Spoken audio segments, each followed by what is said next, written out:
وسلام على عباده الذين اصطفى أما بعد أعوذ بالله من الشيطان الرجيم بسم الله الرحمن الرحيم أن الأرض يرثها عبادي الصالحون۔ محترم بزرگوں، عزیز ساتھیوں، مشفق باصلاحیت اساتذہ کرام، اسٹیج پر رونق افروز بزرگان دین، ابھی میں نے آپ حضرات کے سامنے قرآن مجید کی ایک آیت تلاوت کی ہے جس کا ترجمہ یہ ہے کہ بلا شبہ ہمارے نیک بندے زمین کے وارث ہوں گے۔ جب سر میں ہوائے طاعت تھی، سرسبز شجر امید کا تھا، جب سرسر عصیاں چلنے لگی، اس پیڑ نے پھلنا چھوڑ دیا۔ اللہ کے راگے اب بھی کھلی آثار و نشاں سب قائم ہے۔ اللہ کے بندے نے لیکن اس راہ پہ چلنا چھوڑ دیا۔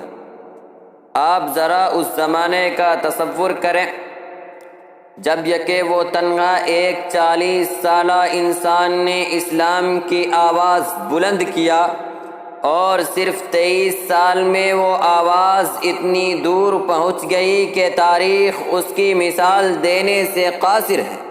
ابھی ایک صدی بھی نہیں گزری، ایک رونما انقلاب ہو گیا۔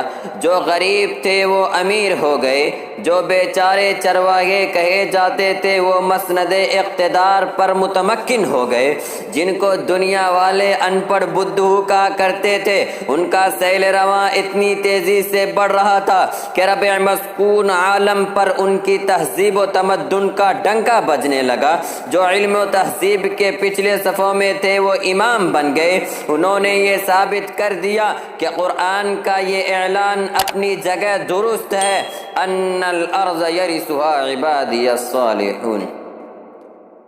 مسلمانوں کی عروج کی داستان اتنی دلچسپ، حوصلہ افزا اور روح پرور ہے کہ آج بھی ان کو پڑھ کر رونگٹے کھڑے ہو جاتے ہیں۔ علامہ اقبال نے کیا خوب کہا ہے، دشت تو دشت ہے دریا بھی نہ چھوڑے ہم نے، بحر ظلمات میں دوڑا دیے گھوڑے ہم نے۔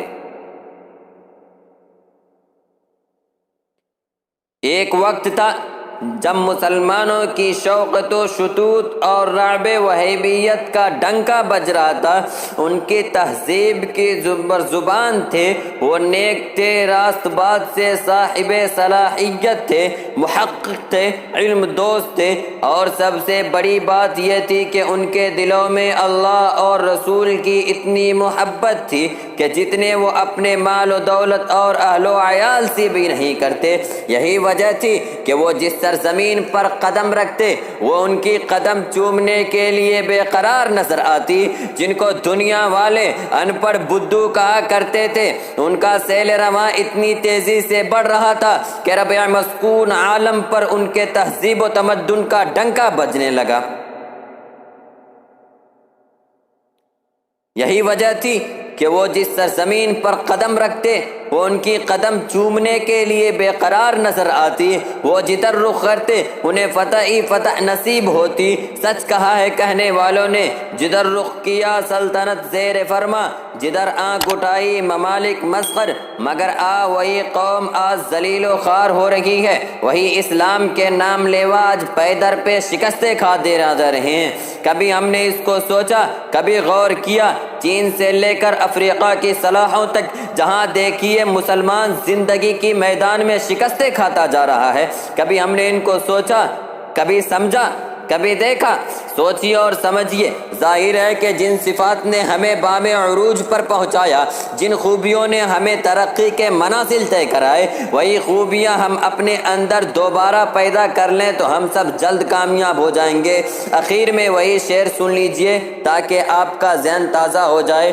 جب سر میں ہوائے طاعت تھی، سرسبز شجر امید کا تھا، جب سرسر عصیاں چلنے لگی، اس پیڑ نے پھلنا چھوڑ دیا۔ اللہ کے راہے اب بھی کھلی آثار و نشاں سب قائم ہے۔ اللہ کے بندے نے لیکن اس راہ پہ چلنا چھوڑ دیا۔ وآخر دعوانا